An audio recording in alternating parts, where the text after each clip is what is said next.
So joining us on the show now, we have a maverick midfielder and an ever-present in the side from 76 through to 1990. He was in the starting 11 in the FA Cup final against Arsenal in 1980. He's a member of the legendary side of 86 and now manager of Braintree Town. Big welcome to the show, Alan Devonshire. How you doing? Excellent, great to have you on. We were just talking here because we asked a few West Ham fans if they had any questions for you, and someone mentioned that they weren't sure whether your nickname was Devo or Devo.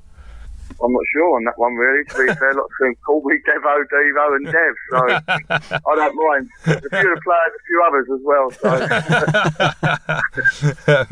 So. We were just talking about we were saying you've scored so many great goals, and we were talking about that one you scored against Chelsea in '86 when we won 4-0. What's up? What would you say was your best goal? Best goal? I scored one at Wrexham, where Parksy threw the ball out to me on the edge of the box, and I went a length of the pitch with no one else touching it. When we had a keeper at the other end, but I don't think it was ever televised. But that's probably the best goal. But the one I suppose that stick with me will always be the semi-final goal at Ellen Road. Oh, of course, yeah. The goal there. So it's such a big game and that. So that's probably the one. The Chelsea one was okay. It was more of a fluke, I think. Well, going back to that kind of 86 season, we had a question in from a fan called Estuary. He wanted to know, at what point in that season did you think that it might end really successfully? Was it clear that it was all coming together? I think probably after the first 7 or 8 games, we knew we had a good balance about us and we were a strong side. And we kind of gelled, straight from the off. We had a bad start in the first 7 games; it weren't great. But then after that, we knew that we were a strong side. And most of the teams we played, I said we were the best side in the league, and we should have won it. Really, we should have won it. And it's probably the first 7 games. I think we only won out the first 7 of that season. That's probably the cost us the league. Is there one match in particular you look back at and think, "Oh, we could have won that match, and the points would have been made up"? I think you can look at a lot of matches and say that, but you don't look at the ones maybe where you nicked a victory sometimes. We just thought we were a very strong side, and it was going. We were going to places like Man U, like knowing we was going to win the game. It was a great feeling, that we had such a strong team. How gutting is it to look back and think how close we were? Yeah, because it's probably not going to happen in our lifetime. West Ham winning a league unless they get some Russian billionaire coming in the Olympic Stadium and spending loads of money, I suppose. So, it's gutted because, to think people look at us and go, what a great team it was, but we only finished third. It'd be nice to say, what a great team it was finishing first, Yeah.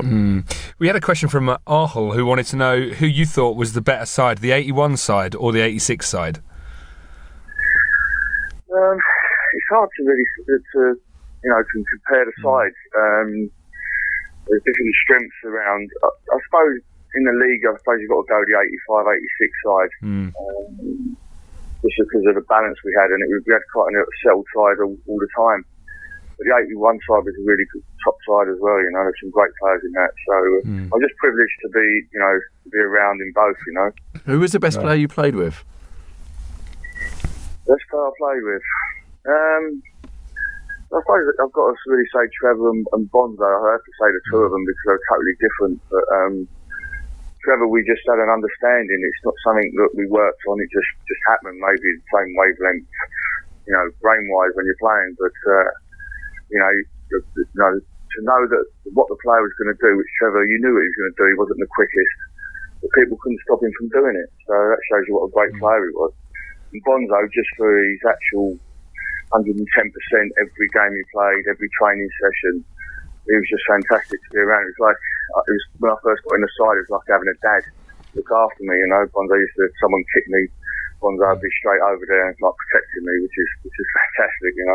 Yeah, and I guess the 86 season started with Sir Trevor Brooking retiring, and then you had Billy Bonds was out for the whole season. So it mustn't have been the best start. Were you worried before the season started? Well, I was actually out 18 months before that. I got injured January '84 when I smashed all my knee ligaments. I snapped both cruciates and medial. So I had a reconstruction, and that was my first season back, the 85-86 season, and being out near enough 18 months. So, and I know Trevor packed up because of my injury as well. So, for me to come back and play, I think I only missed about 3 games that season. With my bad knee, I was quite delighted with that, Absolutely. We had one question in from Sean Jackson. I know we're in Movember at the moment. He wanted to know why you got rid of that famous tash of yours. It's called growing old gracefully, really. It started to go really grey and started just the end of the day. My daughter, when I shaved it off, my daughter didn't come near me for a week, so it was quite strange. But it's just because it was going grey, really, and that. And it just wasn't right. we thought you might bring it back for Movember. Well, you're saying that. Sometimes I remember there was a fancy dress party at Hampton when I was there, and a lot of the lads and my daughter actually dressed up as me, with a wig on and everything, which was quite funny. We were thinking about other. I might have to get the wig out one day. we were thinking about other famous tashes actually, and John Walk had one to rival yours, I thought. Yeah, there was a few. John Walk was lad, but it was funny because it was actually when I was injured, and I was out for about a year, and Mary had Kempis actually. What I got it from, actually, it wasn't like Tegan or nothing like that. I saw him play and that, and I thought my hair was growing long anyway, and I just thought I'll have a little perm, family pack and all that. Looks a bit like a musketeer, so yeah.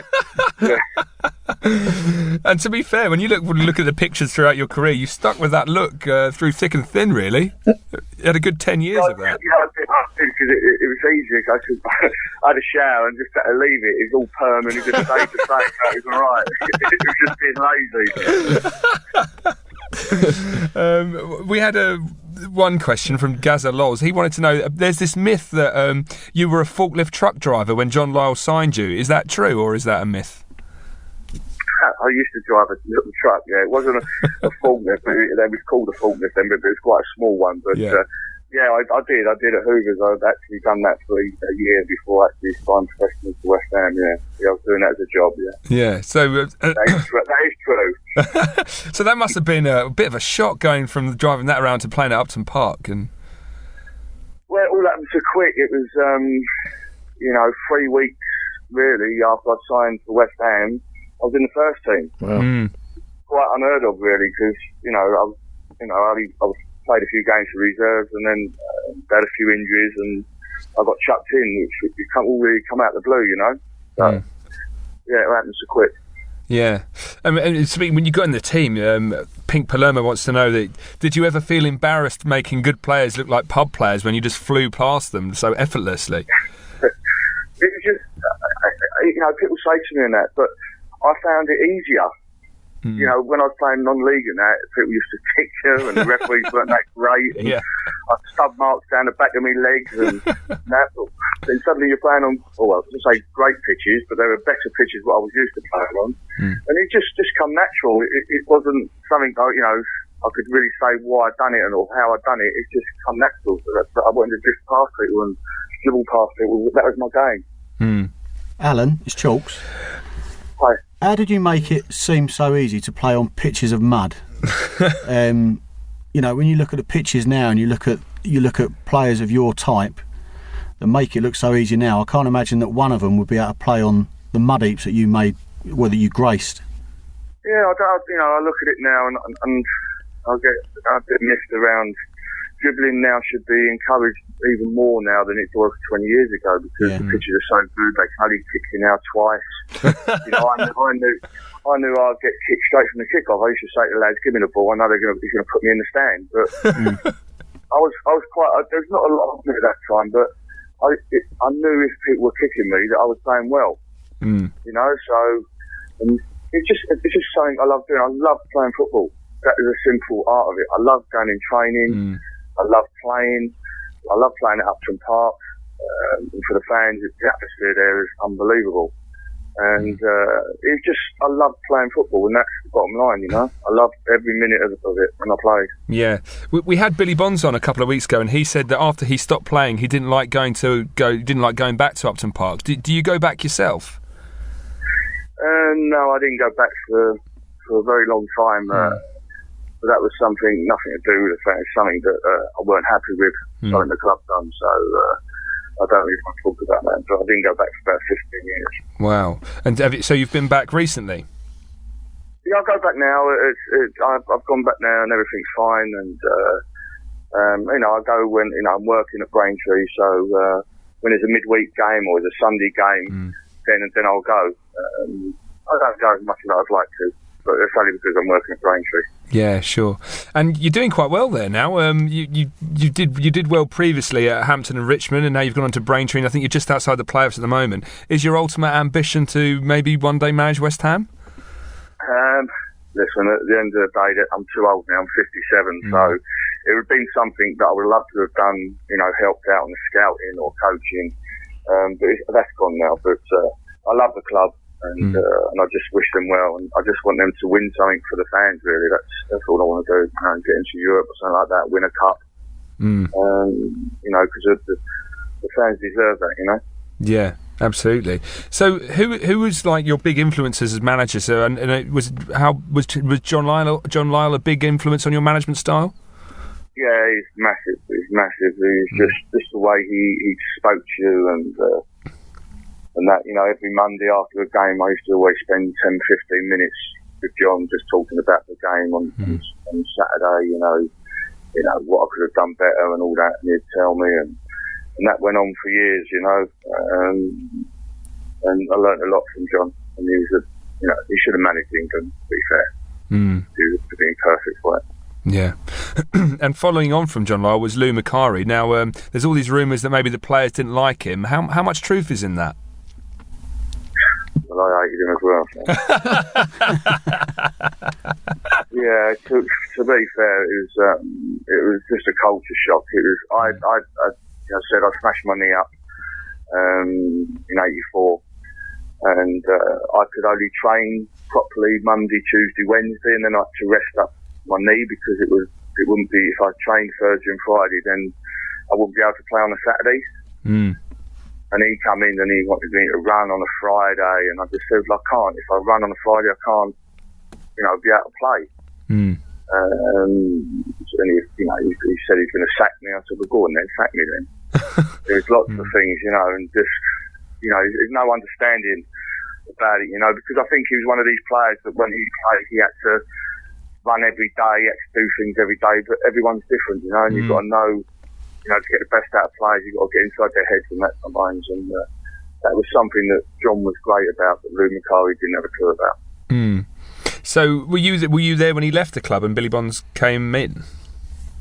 I left then. I decided to leave then. I went there the year at Watford. I just felt, I needed to get away for Bonzo. It was unfair to me to kind of Bonzo put the pressure on maybe to re-sign me. So I decided just really to give it a break then, Yeah, absolutely. What did you make of? I mean, did you ever hear any stories of Billy Bonds' management style? Did everyone? Because Harry Redknapp was in the press last week saying the place was something of a shambles. Is that what you heard? Or would I don't know.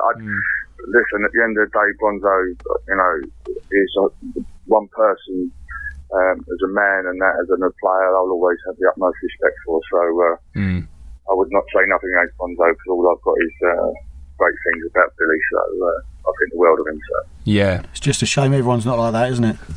Well, yeah, it's all right. People talking behind people when they've left things. I'm one of these that say it when it happens and say it to someone's face. Yeah, absolutely. So, I mean, what were your initial thoughts when you saw Harry Redknapp saying that stuff in his book? Is it? Well, it's the first time I've heard about it. To be fair, but he's telling me now. So. Oh right, okay. So I just look at it and say, I think there's a lot more. It goes deeper than that between Billy and Harry. I think so. I'll let them deal with it.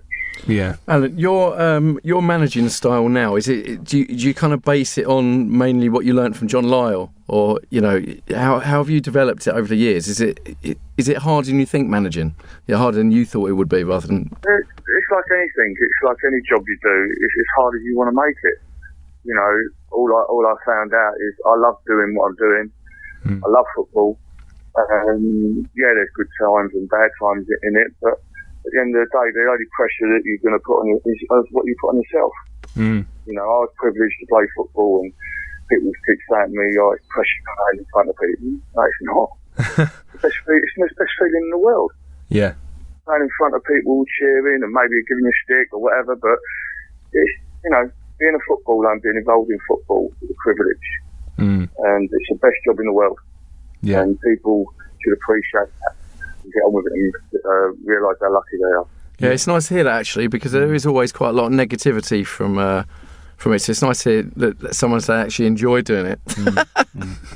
Well, I loved it. You know, just you know, maybe I appreciate it more because I worked for 18 months before I was professional. So I know what it's like to get up at, you know, early in the morning and get home late at night. So maybe I was, you know, appreciated a little bit more than some people now. So.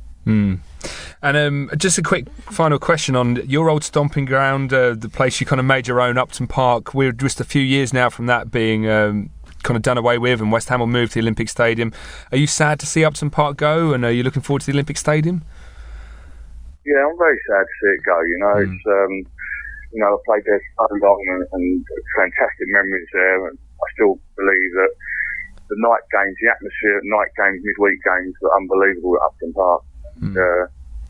I will miss it, you know, massive, but club has to move on, and the Olympic Stadium, hopefully there's fantastic memories in many years to come at the Olympic Stadium. I wish West Ham all the best there.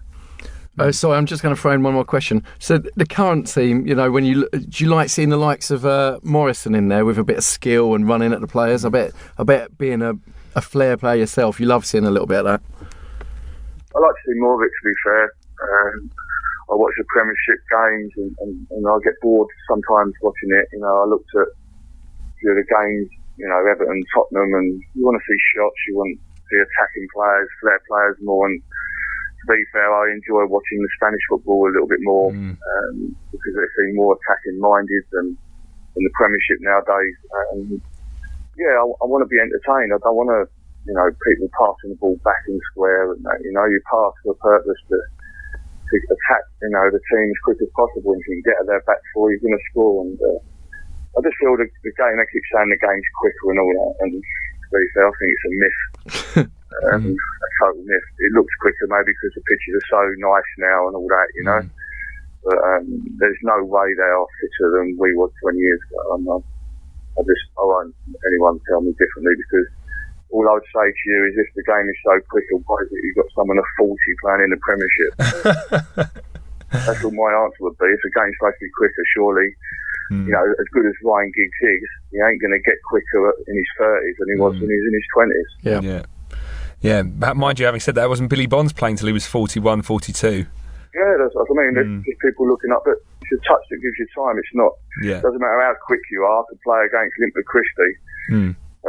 When he was Olympic champ, he wouldn't get the ball off me because he'd come to me, I'll just pop the ball round him. So it's not about athletes and that, you know, it's about brain and being able to play the game properly. Yeah. So what, I would love to have seen that. You going past him for Christie. Yeah. I better not tell you what he might have stopped me with.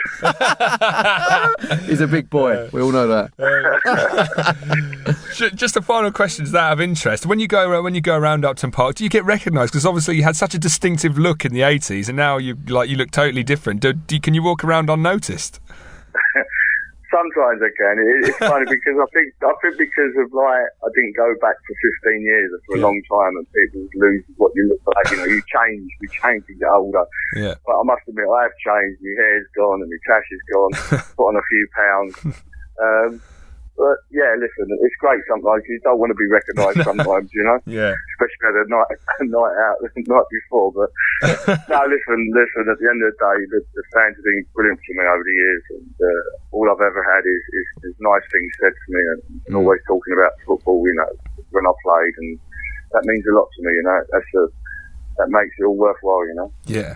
Well, you've given us so many fantastic memories, and thanks for coming on. And lastly, good luck with Braintree Challenge this season. Good luck for the season. You're in a fantastic position. Cheers, thanks, guys. Hope it ends successful. Thanks, guys. All the best. Yeah, take care. Thank you. Thanks, Alan. Cheers. Bye.